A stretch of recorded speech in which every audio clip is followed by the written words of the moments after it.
Hello everyone and welcome back to episode 82 of Knowing Wheel. Yes, we're back a little bit late this week. I apologise, the podcast is a bit all over the place at the moment. Last week, of course, if you missed out our USGP preview, I would recommend going back and checking out. We went through a few interesting points in the world of Formula 1. But yeah, quickly though, like I said, I apologise. We're going to try and see how we get on over the next couple of weeks, but I don't quite know yet when the Mexico GP show is going to be going live. But as always, I'm joined by Jamie183. How are we doing, mate? I'm good. Yeah, it's been a few days since the US Grand Prix, but it's very, very good. One of the races of the season, I thought.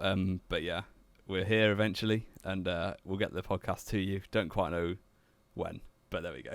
Yeah, exactly. And I mean, we could, to be fair, have done this and got it up on the normal upload day of a Tuesday, but Jamie didn't like the idea of getting up at 7 in the morning like a civilised human. No, I could have done. But but you didn't want to.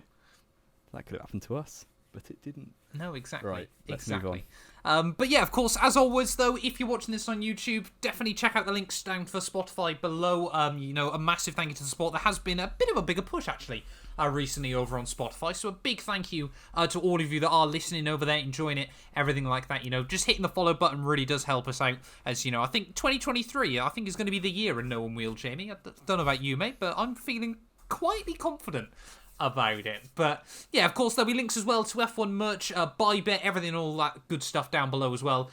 So check it out if you're here on YouTube. But let's get into it, though. Of course, we don't really need to talk about the pre-US Grand Prix because we did all that in last week's show. So I guess we should probably just jump straight in, Jamie, to the first big announcement of the weekend, which was Logan Sergeant is a Williams driver next year, if he scores enough super license points. And how Williams will it be when he gets shafted in Abu Dhabi and then doesn't get to drive next year? Yeah, that would be very unfortunate if that happens. I think he deserves it. Deserves a chance at getting the seat. Obviously, he's done a few FP1s as well. Makes a lot of sense. But yeah, he's got to not bottle it in Abu Dhabi, which, I don't know, if he does, I can probably see Mick Schumacher ending up there. But we'll see. Hopefully, for his sake, he has a completely calm weekend and just secures the top 6 championship position or whatever he needs. Yeah, it's good for him. I think we've sung Logan Sergeant's praises quite a bit over this year. You certainly have a bit more. Yeah. Well, I backed him and they DNF'd immediately in Hungary, so always going to happen. Always going to happen. Apologies to any young driver who I support. Because he basically screwed. You're in the bin, basically. I mean, we really did give Dennis Hauger the kiss of death this year, didn't we? By saying we reckon he was going to dominate Formula 2, and then he basically has done nothing. I mean, we've kind of spoke about it before as well, though, in the past, haven't we? We'd love to try and do a bit more content around Formula 2 next year, especially now we've both hopefully got a bit more time to watch it. But we'll wait and see as to how things go. Hey, you kept going on at me about you wanted to do. Remember, Jamie, when we first started this before podcast, I worked Sundays, I said that you wanted to do a whole F2 mini show wrapped inside. It was going to be a great idea. That was just because Joe won in Bahrain in 2020. You did get really hyped that Joe I knew won a single race. But I mean, yeah, I was thinking about this as well. Going into 2023, we have quite possibly the weirdest F2 selection getting promoted, don't we? Yeah. Well, who? We got a champion from 2 years ago, a champion from 3 years ago, and a guy that finished third. Like, how, bizarre is that combo? Yeah, of course.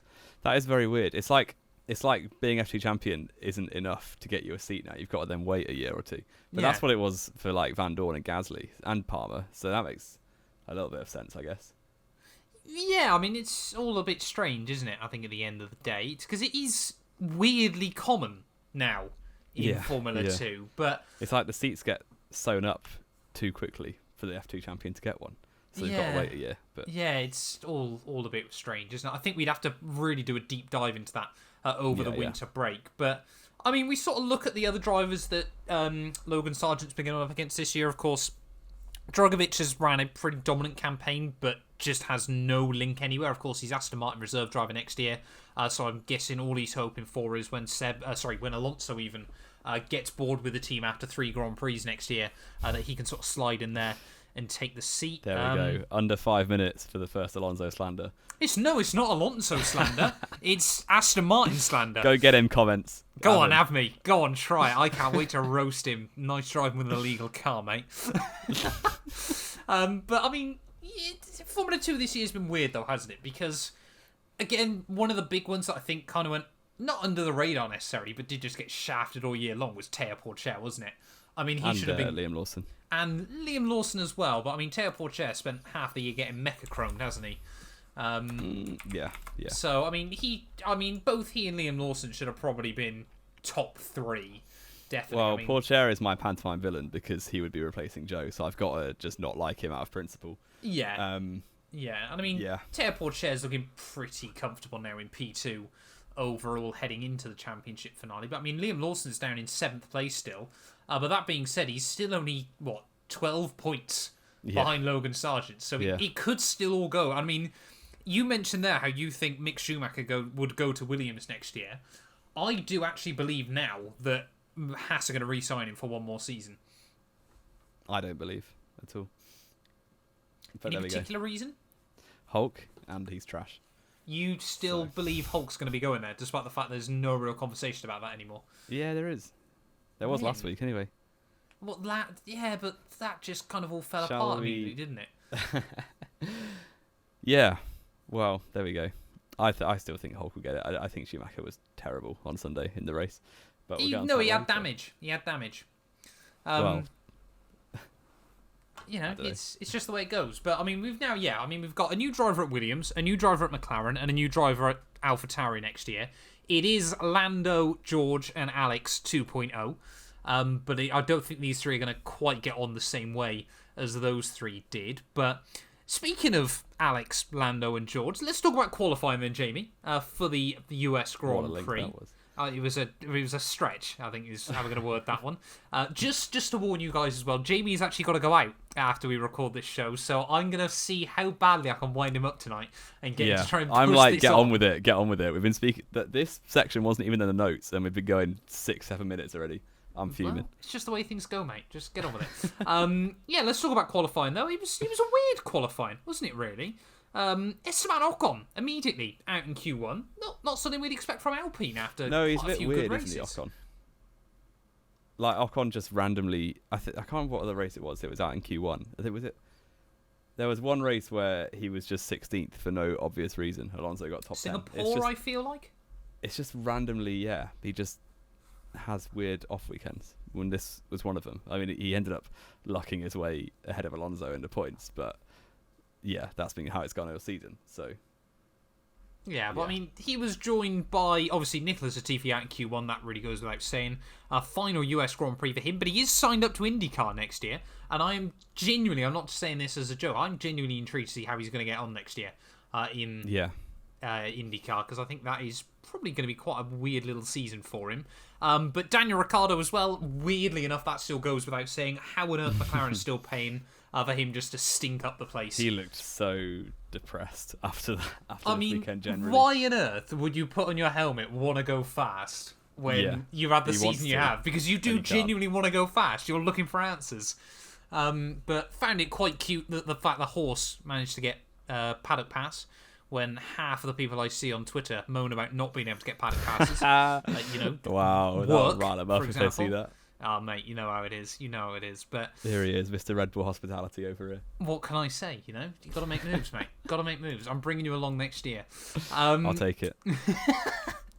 But I mean, Latifi, Ricciardo, Esteban Ocon, all at Q1, as well as both Haas cars. The one weekend where you want the Haas to do really well, of course, announcing their new title partnership next year with MoneyGram. They were seemingly nowhere on Saturday, and to be honest, kind of lucked into a decent result on Sunday on K-Mag's side of the garage. Yeah. He did very well to make those tyres last, but it was more by luck than judgment, you feel like. Yeah, exactly. I mean, Q2, though, no real surprises there, was it? Of course, Gasly, Seb, Zhou Guanyu, Albon, Yuki Tsunoda are all out in the second qualifying session. But talk me through Q3, Jamie. And I'm intrigued to see how quickly you're going to do it. Yeah. It was very late in Saturday evening. I actually can't remember what the first runs were like. But I think it was basically Leclerc and Verstappen were there. Hamilton was actually right there in the first runs, wasn't he? Yeah. Hamilton was rapid all weekend. Yeah, second runs, it was very bizarre because we just thought, it would just be classic 2022 qualifying session where last lap Verstappen and Leclerc just pull that extra bit out. Generally, Leclerc's been ahead. But yeah, surprisingly, Carlos Sainz sort of came out of nowhere and stuck it on pole position. Is his second fastest qualifying time ever. His third pole position because of Belgium as well. Yeah, Leclerc down. Well, it was a Friday one too. Leclerc second, but with a 10-place penalty. So lined up, I think 11th on the grid with other penalties 12th. as well. 12th on the grid. Okay. Yeah, Verstappen and then Perez. It was a bit of a Noah's Ark. Mercedes looked there or thereabouts, but then just didn't have that edge at the very last second. So it was Hamilton ahead of Russell, 5th and 6th, as we've seen so often this season. Lance Stroll, best of the rest. Aston Martin were good actually the whole weekend. They were very on it. Probably the fastest car in the midfield this race, I would say. Yep. Yeah, ahead of Norris, Alonso, and Valtteri Bottas getting his car into Q3 My for the man first time in quite a Valtteri while. Bottas, who I watched actually doing some simulator runs around Kota a couple of weeks ago. It was very interesting. Did you show him Matt212 turn 19? He could have done with that help in the race. No, he. To be fair, actually, on the simulator, he was really struggling with the final corner in the S's. I think I watched him loop it about 3 times there. So, a little bit of insider. Well, on the game, you for could just cut the inside of that by about 3 meters. No, this was on the way into that corner. He'd loop it round going in and go the wrong way. That is bizarre. Yeah, which is a bit strange, but we won't talk about Valtteri Bottas and some technical analysis on that front. I mean, really, what you need to know is he's still got 46 points against Zhou Guan Yu's 6 this year. So. Oh, yeah. Context not needed, apparently. I've noticed, though, obviously, like I said, Leclerc, Perez further down the order. That bumped Hamilton and George Russell onto the second row there, and of course a lot of cars bumped up the rostrum because of it. However, I've noticed next up on the agenda is the quiz. Yes. So I'm guessing that's linked to qualifying in some way or another? Yes, it is actually, because Carlos Sainz took his first ever pole position at the United States. Yep. This is quite a simple quiz, but I reckon you might have a chance of getting all of them. There have been 10 different pole sitters in the United States Grand Prix since the year 2000. Okay. I haven't got a timer up. You might want to get a timer up. I might want to do that. I completely forgot that aspect of the quiz. Your time starts now. So you got Lewis Hamilton, Sebastian Vettel, Max Verstappen hasn't, if I remember correctly, Charles Leclerc, Valtteri Bottas. I'm pretty certain Nico Rosberg got pole 1 year. Michael Schumacher, Kimi Raikkonen, possibly. Juan Pablo Montoya. Fernando Alonso. No, he didn't. No? How many am I missing? You've got 4 left, including, well, one of them is obvious, but I didn't give it. Michael Schumacher, Rubens Barrichello, Lewis Hamilton. Yeah, Barrichello. You've got 30 seconds. And I got 3 more. There were 3 more. Verstappen? 2 of them, yes, Verstappen did. I don't know why you said he didn't. Did he? When did he get a pole? Last year, 2021. No, he didn't. Yeah, he did. Hamilton started pole. Well, he definitely had one. I just looked. Are you sure? Yes. Okay. I've got to still try and get 2 more, haven't I? Yeah. One of them, you hate when I include them, but your time's up. Sorry. I always include the one that I give in the question, but you didn't say Carlos Sainz. Oh, what? That don't count. And the other one, you would get if you thought about it, but it's a bit obscure. So, 2005, the US Grand Prix that never was. Was that not Alonso? No, not ring. Jarno Trulli. Oh, it was Jarno. I know it was a Renault, and I couldn't remember the other one's name. Yeah, it was Trulli. So you got technically 8 out of 10. 8 out of 9, if you want to call it that. Oh, I'm going to call it 8 out of 9. And yeah, Verstappen did get a pole last year. Are you sure? I don't think he did. I have just checked, and yes, he did. Why did Crofty say he's failed to get pole 2 years in a row then? I don't know. Crofty's facts are never on point. No, not facts then. Yeah. Oh, I mean, I'll take 8 out of 9 then. I'll take that, 8 out of 9, yeah. Decent. Not bad going. Fair play. Bad going. Let's get into the Grand Prix though itself then, Jamie. Kota, of course, long run, well, quite a steep run up towards turn 1. Always the opportunity for some moves to be made. Talk me through it. Yeah, there was plenty of opportunity to be made, and George Russell was certainly one of those drivers looking for opportunity. But before that, Verstappen absolutely launched it off the line. It's one of the best starts I've seen in quite a while. Was well clear in the lead by turn 1, which left Sainz in second. Went round the outside, and yeah, I think it was a bit of a racing incident, really. The big incident at turn 1 was Russell down the inside, and Sainz trying to do a switch back on Verstappen. Didn't really work out at all. Sainz got spun out. Russell had to obviously... Yeah, I don't think he had damage majorly, but definitely had to let off the throttle and get on the brake, and lost a bit of time. And yeah, Sainz was out of the race from that, which is a big shame for him. But yeah, it happens like that sometimes. I think that's, third time or fourth time that he's been out in the first 2 laps. Yeah, I think fourth time he's been out within the first 2 laps. But is it 4? So we got USA, definitely. Suzuka last weekend, Imola, and Australia. Yeah, I thought there was one more as well. But you're probably right. Yeah, I think it's 4, but he's had another 2 where he's picked up damage as well. Lap 1s have just not been Sainz's forte this year. Not at all. And I mean, don't get me wrong, completely mainly George Russell's fault there. But why was Sainz trying to switch back out of turn 1 on lap 1 of that Grand Prix? It's never going to work. It is a bit bold, especially when it's such a wide corner. You can basically guarantee there's going to be cars on your inside if you've got that bad a start. So... it's just a bit of almost lack of awareness, I guess. Yeah, it's obviously heat of the moment stuff. You're just acting on instincts, but it wasn't the smartest move from Sainz to try and switch back like that. Yeah. So yeah, unfortunate for him, but he was out of the race there and then. Yeah, I mean, going through that start though, really the shining star, wasn't it, of that launch was Sebastian Vettel up 5 places immediately. Aston Martin, like we said. They seem to just suddenly this weekend be right at the front of the midfield. And early on in the Grand Prix, Stroll was up in P3 and Seb was up to 5th. They were genuinely looking like good threats. Yeah. And they had, Perez, Leclerc, and both Mercedes were behind them. So Hamilton was ahead. Oh yeah, Hamilton was second, wasn't he? Russell 4th. Yeah. But yeah, it was good stuff from Aston. And they actually, recently they've been decent. Obviously they were pretty good pace in the wet in Japan.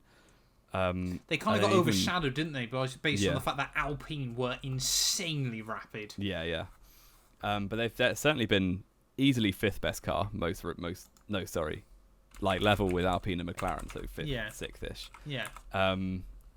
Yeah, it's looking good. Alonso maybe hasn't made the worst career choice in the world because he made that in 2015. So yeah, Aston Martin, I'm sure will throw it away by the start of next year. But yeah, I mean, it calmed down quite a lot very, very quickly though, didn't it? Early on in the Grand Prix, we kind of had Leclerc and Perez just sort of slicing and dicing their way through, picking up moves quite nicely. So, I mean, Verstappen was just sort of pulling away at the front of the field. Hamilton was hanging around P2 there ahead of George Russell. And, Leclerc, Perez. Sainz was out, obviously, lap 1 with a water leak. That was his afternoon completely ruined until, lap 18. Just over 1/4 distance into the Grand Prix. Bottas, a really, really weird little mistake in towards the penultimate corner. Yeah, it was one that you wouldn't expect from a driver of that experience. I think he just literally got caught out by a gust of wind. It's obviously a very high speed, the car's under a lot of pressure at that point, but still, he shouldn't really be making that error of a man of well over 200 Grand Prix. So, yeah, not the best from him. Out on the spot because he found a gravel trap out there, and that caused a safety car, which really did spice up the race, to say the least. But that allowed Leclerc a free pit stop. He was running second. Rigged. He hadn't stopped. Rigged. Yeah. Alfa Romeo, we've got a Ferrari power unit. It must be rigged. Well, they say that all the time about AlphaTauri and Red Bull. Exactly. So, Exactly. There we go. F1 is rigged. You heard it here first. F1 is certainly rigged. Leclerc came out 4th, I believe, behind both Mercedes. With basically gained him all the time that he lost in qualifying, or by having that penalty. So nice for him. And the restart was pretty hectic, to say the least, especially in the midfield, because that was the crash, the Alonso Stroll crash for, I think it was P8 at the time. Absolutely horrific. I have no clue. I'm still confused to this day, 4 days later, how Alonso carried on. I do not know. But he hit the barrier square. But he was flying. Yeah, but It the was way mad. that, I mean, let's talk about the incident itself. Of course, they go out onto the back straight. Alonso's tucked up in the slipstream. He pulls to the left-hand side of Stroll at exactly the same time Stroll tries to go defensive. And I mean, let's not beat around the bush here. If that car had been pitched up 10 degrees more, it would have gone over on itself. Yeah, Mark Webber Valencia style. Exactly.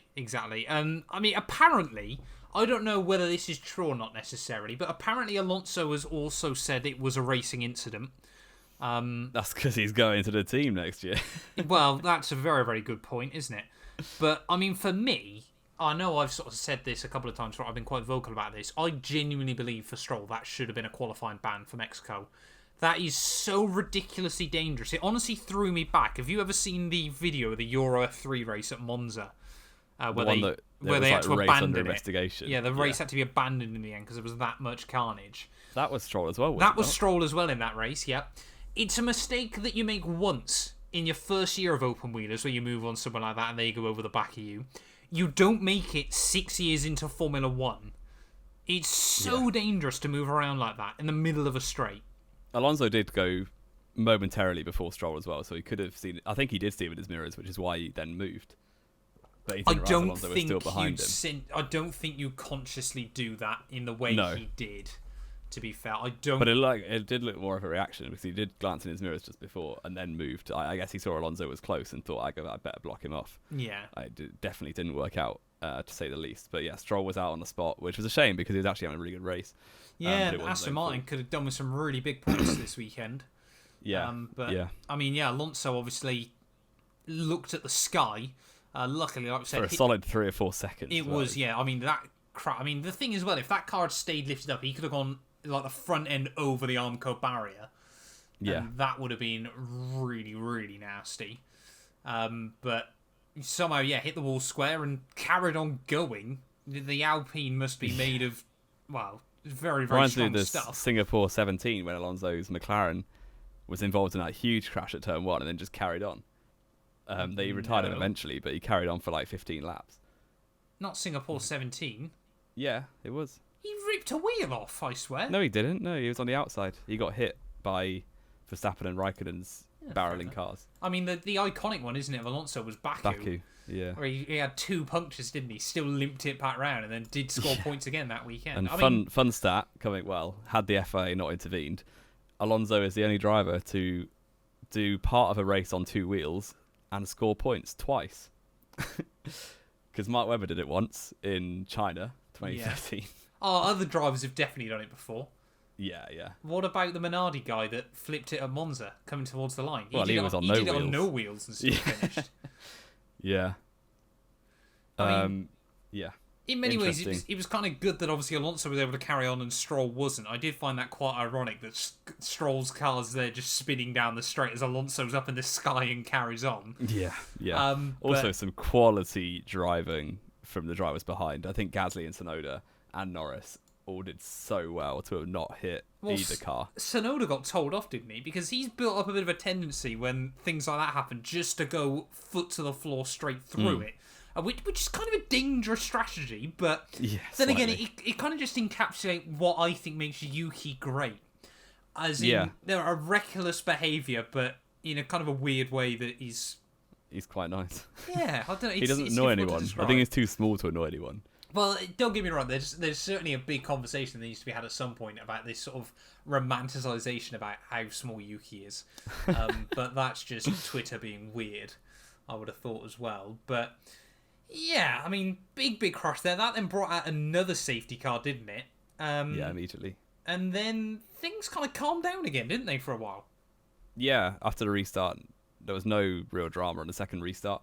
Verstappen just started gapping again from Hamilton. I think Leclerc got past Russell fairly swiftly up to 3rd place. Yeah. And then, it was kind of normal until the next round of pit stops, in which, Verstappen pit from the lead 1 lap after Hamilton had pit to try and undercut. I think the gap was around 2 seconds. Yeah.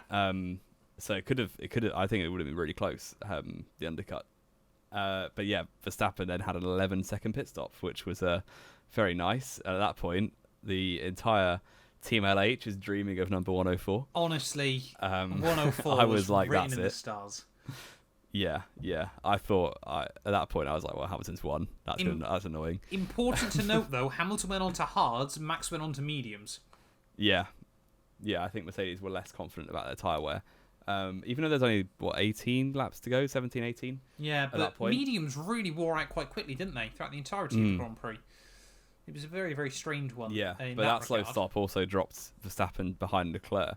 And I think, had it been clear air, Verstappen versus Hamilton, there would have been no doubt, I don't think, that he would have caught him back. But the fact he had Leclerc to fight and pass made it even more uncertain if he was still going to win or not. So yeah, that was kind of the storyline. The main storyline for the rest of the race from that point was, Verstappen, how fast can he get past Leclerc, and then how fast can he catch and pass Hamilton. And it made for a really intriguing end to the race, kind of like last year, but roles reversed. And cars were very much similar last year. Yes, cars were much similar. I mean, the COTA has always been a track as well. It's been a Hamilton hunting ground for so many years. Definitely. Isn't it? Of course, we talk about, he got that win for McLaren back at the very first race there, won all the turbo hybrid races there against Nico Rosberg. Of course, the only race he hadn't won for about 6 years there was 2013, where Seb had the OP car, and then obviously Kimi put an end to that run, and then so did Bottas. A race that I think everyone forgot was actually quite good between Hamilton and Bottas the year after. And Verstappen was there, was he not? Verstappen was pretty close as well, if I remember correctly. Yeah. No, that was 2018, wasn't it? Yeah, Verstappen was second 2018. I thought he was second again. Maybe he was... No, Bottas passed Hamilton at the end, didn't he? Bottas passed Hamilton later on in the day in 2019, I think, because the championship was all but sealed up. But it then did also mean Sebastian Vettel, which we mentioned had a really good start, and of course was just able to utilise the Aston Martin pace, led what is probably his last ever laps in Formula 1. Yeah. Oh, sorry, I've just leant forward to turn my light on and didn't reach it. I did wonder what you were doing. Yeah, Vettel, apparently he was on 3,499 laps led. Yep. And he made it 3,500, which is very satisfying. Yeah, although he's going to finish on 299 weight races. So, I mean, I don't know, but apparently his dad was on the German commentary team this weekend. Really? That's nice. And apparently there were quite a few conversations. Well, from what I gathered, apparently there's other stuff going on at the moment as to why Seb wants to leave, which is most likely, obviously, wants to spend time with family. He's got 3 kids. Wants to save the bees. Wants to spend more time saving the bees. But I'm starting out, from the quotes I saw on Twitter, and of course you take them with a pinch of salt, everything like that. But the quotes his dad was coming out with, it does make you wonder whether Seb's gone, maybe I don't want to go. Maybe I have called it just a little bit too early. Ever since he announced his retirement, he seems to just be enjoying it more and generally driving quite well. Well, this is the thing, isn't it? I was going to talk about this. This was vintage Seb this weekend. Yeah. He hasn't got a car right at the front. Don't get me wrong. But it's kind of just there, like, now the pressure's off because he's retiring at the end of it. It doesn't really matter what happens. He seems to be better again. Yeah. Seb just is a driver that can't drive under insane pressure. Well, that's always been the case, hasn't it? But this is what I mean. 10. Yeah. I mean, I know he won the title at the end, but the amount of mistakes that year. And then obviously Red Bull 14, should, everyone forgets. 17. 2010, people love to paint Red Bull should have absolutely dominated. Red Bull should have absolutely cream crackered everyone that year. They got all but 4 poles. Like, it was such a dominant car that, don't get me wrong, was botched a bit by reliability, and of course Alonso and Hamilton, they were both very absolutely brilliant drivers as well. But Red Bull, I mean, I think, what was it? Seb won on like 250 odd points that season. 56, I think it was. 256, yeah. 256 to 252, and you think nowadays, that Red Bull should have probably been looking at 300 plus points. I think it was a 19 race season, wasn't it? To win on 256 points, effectively 10 race wins and a 7th place in a 19 race campaign is kind of mad. When you think about it, but he was on it this weekend. He was very good. He was. It was great to see, and 10 years after Hamilton overtook him on lap 41 of the Grand Prix for the race win, Hamilton overtook Sebastian Vettel on lap 41 of the Grand Prix for the race lead once more, which was quite poetic in a weird way. That goes to show 10 years on, but then still better. Sadly for Seb, it all fell apart when Aston Martin boxed him and gave him a 7 or 8 second pit stop. Yeah, which even I was a bit gutted about, to be honest, because I did really want to see him have a good result. I weirdly was supporting Seb this weekend, which I didn't see coming, but there we go. Just the way it goes sometimes, isn't it? Yeah. But, I mean, yeah, the talk of the town, wasn't it? Was just Verstappen was taking time out of Lewis Hamilton. I mean, the gap one lap would go down by a tenth or so, next lap it would go down by half second. I'll be completely honest, Jamie, I was literally bricking myself.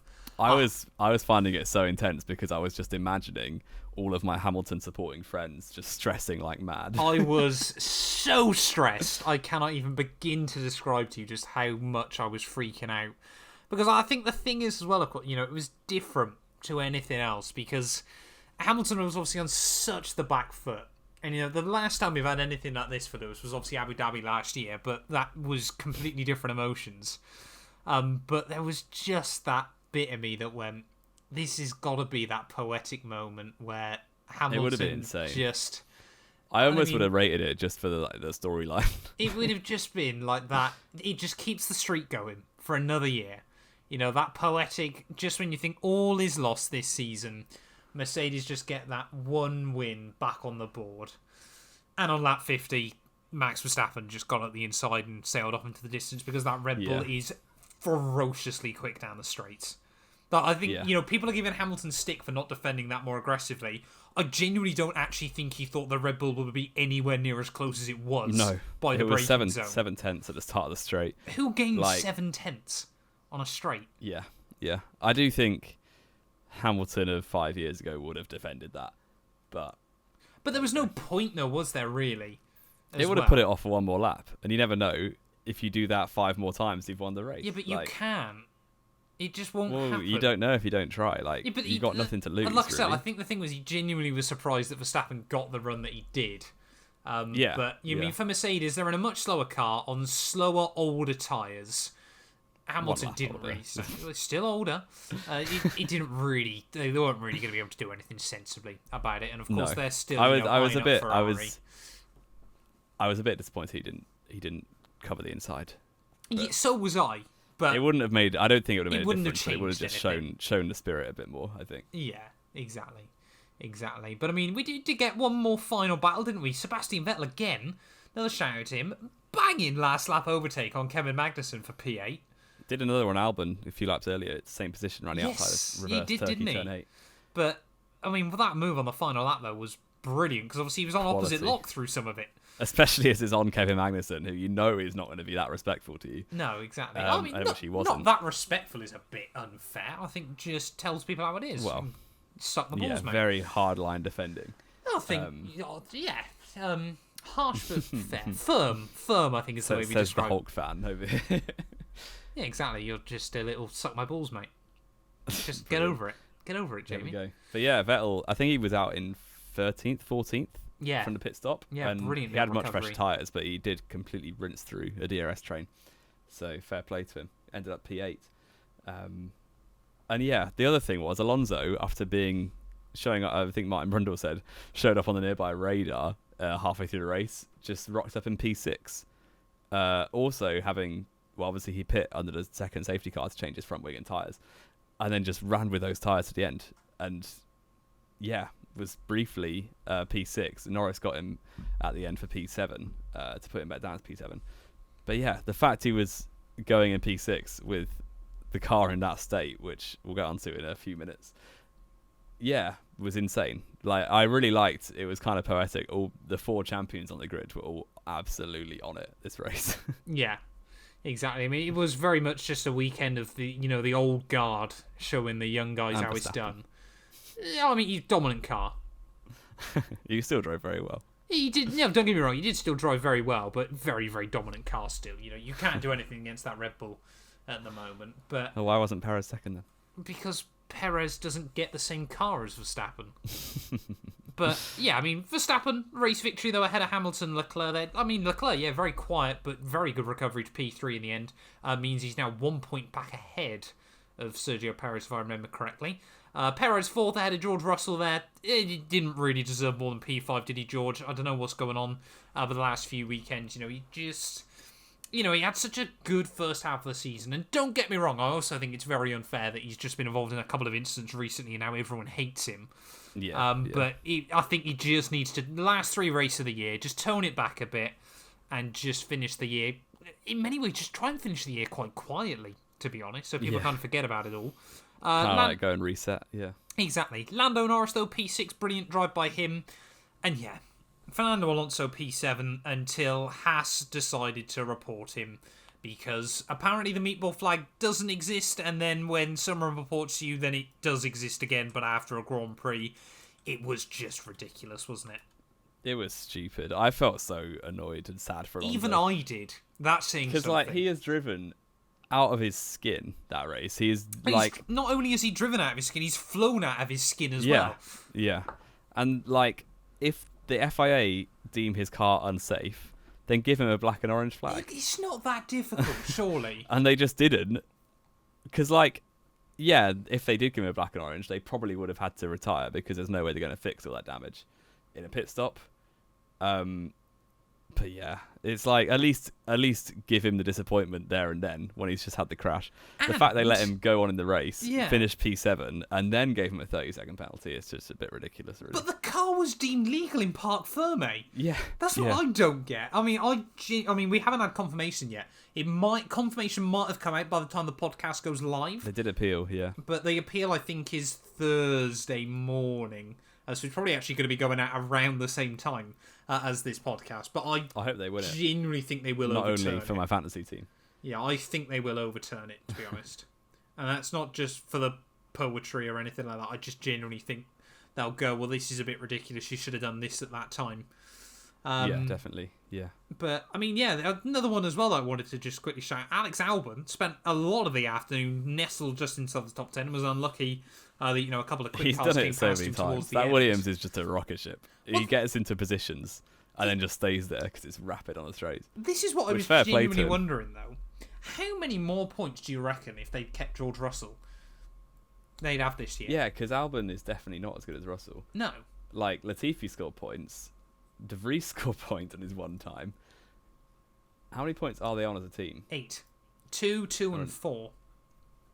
Well, if Albon's on 4, I'd back Russell to be on at least like 10-ish. It does. I mean, I don't think it would have bumped them above AlphaTauri or anything like that, but it does make you wonder how many times Russell could have snuck in sort of P7, P8s here and there. Because, like we said, he is definitely a better driver than any of those three. But yeah, I mean, it was just a little side note there. Of course, Yuki Tsunoda technically at the moment is classified P9. He'll score points either way, and then it's just a case of whether Alonso scores points or Ocon at the end of the day there.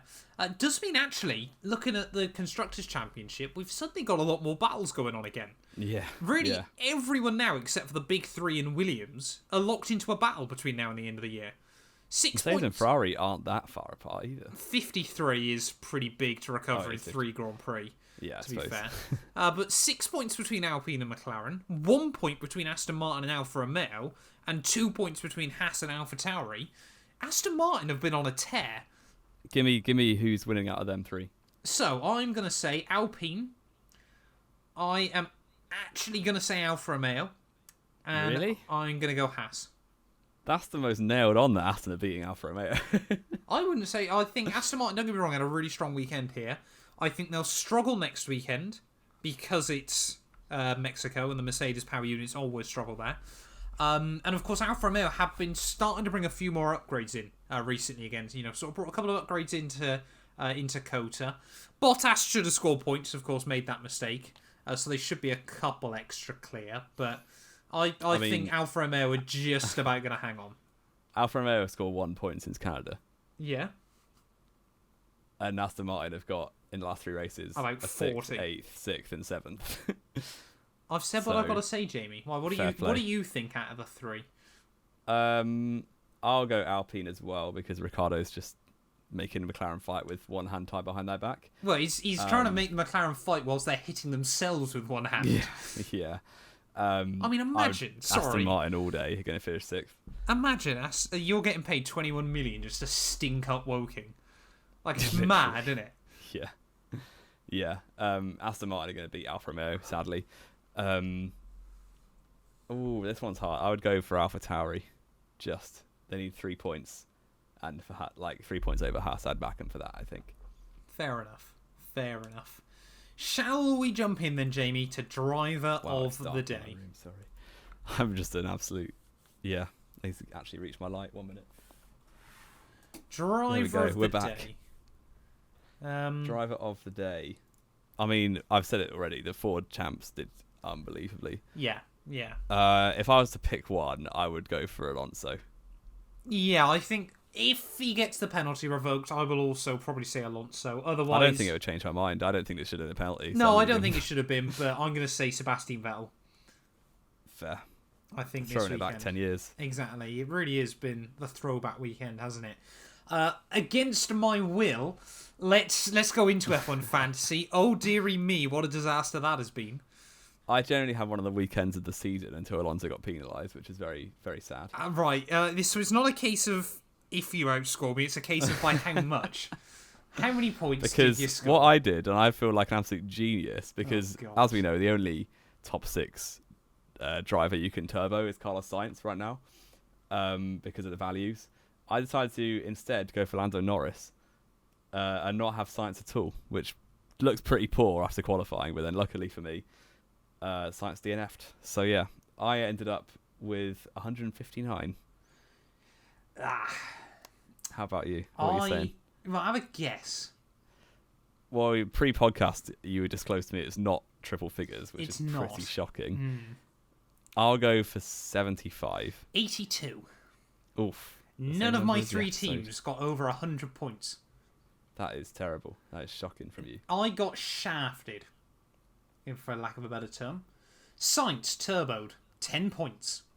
Nice. Verstappen, 46 points. Perez, 23 points. Alpine, 9 points. Bottas, -4. Alonso, -2. Yeah. 82 points. I mean, my risky team did even worse. I had Hamilton on 54 points, Aston Martin. I turboed Alonso, and then I had Ricciardo, Sainz, and Gasly, who, between all 4 of them, team. got me 10 points. And then my meme team, I had Turbo Zhou Guanyu, who got me 24, Haas, K-Mag, Mick, and both Williams, which needs to be pretty well. 99 points. Yeah. My meme team's designed to score as little as possible, and it scored me the most points this week. So yeah, where are you in your own league? Oh, like Now has 6,208,000. Yeah, we're up to, thank you very much, over 4,500 of you now involved. Absolutely insane. I want to definitely get it over 5k next year. I'm actually going to try, Jamie. I'm going to go on the record in saying this. I'm going to try next year and get some prizes sorted. Ooh, I'm going to try. I might have to try out that then. Yeah, I don't think they're going to be that good that you can try hard it, but I'm going to go on the record here now and say I'm going to try and get some prizes ready for next year. So out of 4,506 teams, Jamie, where did you finish at Kota? Oh, just the one in Kota? Yeah. Okay, I finished, actually, it's not that impressive. 1299. Better than me. Yeah, a lot better than you. Out of 4,500 people, I finished 4,325th. Oof. 180 people did worse than me. That's a real team as well. That's a so real funny. team. Overall, though, where are you? I don't even want to look. Let me keep scrolling. Where are you overall? Just overall in your league, out of 4,500 people, Yeah. I am 314th. Oh, dear. Oh. We're doing quality. Oh. 1,270th. Oof. I'm almost 1,000 not places looking good. behind you. I It's can't not looking believe good. that. It's... I reckon if I break top 250, I'll be very happy.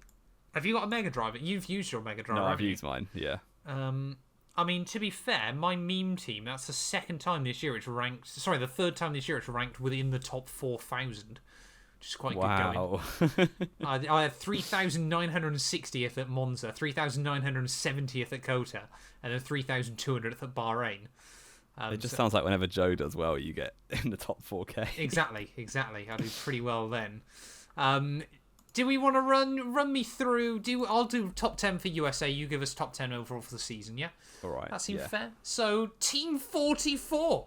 Can't imagine who he's got on his roster. 1 from Kota. 337 points there, so Jamie didn't do that well at all, mate. No, I did pretty rubbish, actually. He had Hamilton Megad, Charles Leclerc, Yuki Tsunoda, K-Mag turboed. What a mad lad. Mick Schumacher and Red Bull. That is a banging team. Fair play. Can you quickly see what the most anyone scored this weekend was on the Global League? Peter 78 in P2 ahead of Matthew M in P3. Juan P in 4th ahead of Nathan, Sam Petros, Mauro, and Jose in 9th place. They all use their Mega Driver. 270 points, though, for Turbo Ralph P, getting inside the top 10 overall this week, with a roster of Turbo Norris, just like Jamie, Hamilton, Verstappen, both Haas cars and Red Bull. Hats off to you, good sir. That is an incredible score without using your Mega Driver this weekend. Jamie, what you got top 10 without Mega, sorry. You got top 10 without Mega, 270 points. The most you could get, I think, or the most that anyone got in the world was 384. Oh, so that's pretty good going then by Dugu, I'm going to guess. I'm sorry, I butchered your name there. Give us a top 10 rundown then, Jamie, of how the season is looking. We have the Volvo 240 number 17 Global 2021. I love that Philip name. S is still winning with a Mega Driver left. Yeah, I mean 3833 points. Poor Larry, man. Oh. No, was it Larry or was it Max? Sorry. Mustache, yeah, Max, top of the world earlier on this year. And he megged a DNF, didn't he? Yeah. That was shocking. Oh, it hurts. It hurts. Yeah, we've got Kevin L in P2 overall, 22 points behind, with the boy who cried wolf P3. Just a further 14 points behind. 16. 16 points. Then Larry in P4. We've got Mihir S in P5 with Dipam. Mansel's mustache. It's all gone wrong. He's going to finish P7. I don't know. He's probably not going to finish P7. Yeah, if you've bottled top 10, that's terrible. He probably will. There's like 4 people right behind him with Mega Drivers still. True. Oh, Max, mate, honestly, if you need a hug, just hit me up on Twitter, seriously.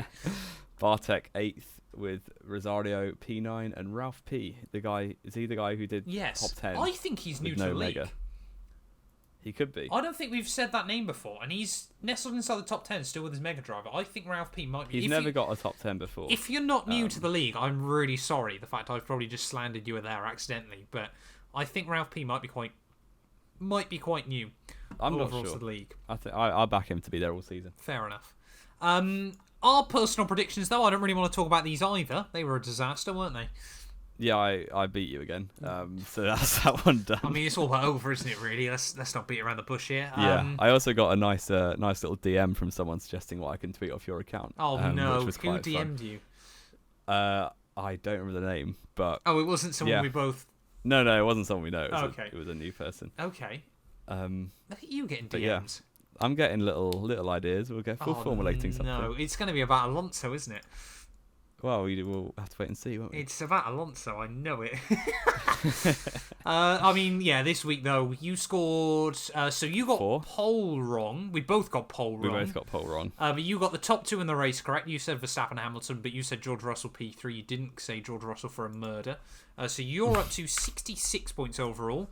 I got Verstappen win correct and nothing else. No, I got Perez on the podium. So I got 3 points. So I'm up to 47.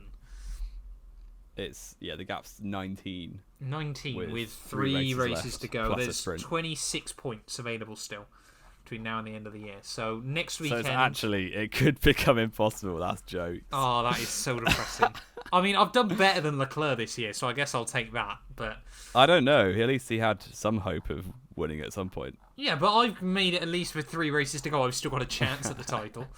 Leclerc didn't manage that, so I take that. True. I'm better than Charles Leclerc still at the end of the day. Race rating then, Jamie, before we round it out? I think it was quality. I think I gave Silverstone a 9.5. I'll give this one a 9. It was very, very good. It wasn't quite Silverstone, but it was very good. I think a 9 is pretty fair come the end of the GP. But are we doing predictions now, Jamie, or are we doing another podcast tomorrow? We'll do them now. We'll do them now. We'll do them really very fast. Jamie's decided we're not doing another podcast for you all. Yeah, apparently. This is enough for me this week. Right, Mexico then. Overexposed right now. Pole, top 3. Oh, it's so boring, isn't it? Just to go Verstappen. But this was his hunting ground before he even had a good car. No, Red Bull were always rapid at Mexico. Remember? Ricardo was better.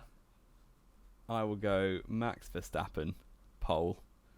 Max Verstappen, win with Sergio Perez in second place at his home Grand Prix. Okay. And... The problem is now I've got to go different. Otherwise I'm out of it. I Enjoy that. am going to go Full send. Leclerc pole. Yep, there we go. I'm going to say Leclerc win. Interesting. Perez P2, Hamilton P3. Verstappen, what's happened to him? DNF. Fair. Okay. We'll see if that happens. It won't. You know Red Bull have won every race since Silverstone? Yes, I by the did. way. And this man has just predicted a Ferrari win Yes. in Red Bull's hunting ground. Yes. Absolutely. Right. I stand firm by my conviction, Jamie. If you think I'm wrong, just wait until I end up putting a tweet off your account after I recover an unholy amount of points in the final few races. Yeah, we'll have to wait and see. But let us know your predictions in the comments. Yes, yeah, let us know your top three down below as well. Thank you all, as always, so much for listening. Jamie is, I'm sure, absolutely fuming at the other end of the show. The fact this has gone on for 50 minutes.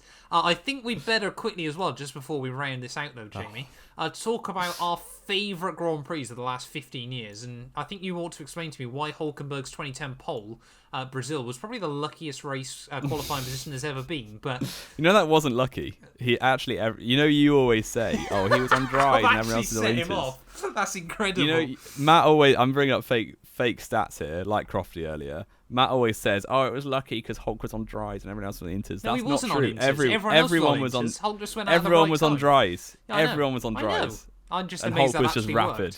Worked. Okay. Right, end the podcast. Thank you all so much for listening, and we'll return hopefully at some point next week with more Knowing Wheel.